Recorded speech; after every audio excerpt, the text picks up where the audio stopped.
কোনো কিছু নিয়েই অহংকার করতে নেই, কারণ অহংকারের জিনিস বেশি দিন থাকে না।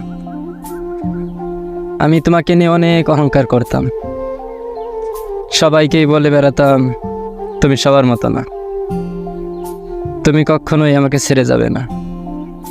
অথচ দেখো, সময়ের ব্যবধানে সেই তুমি আমাকে ছেড়ে চলে গেলে।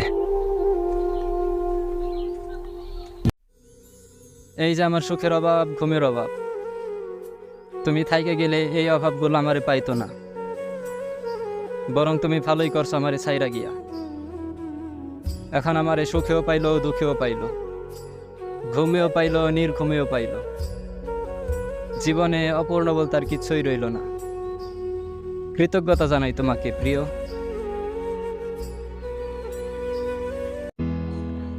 আমারও একটা শখের নারী ছিল, আমার হবে বলেও সে অন্যের হয়ে গেল।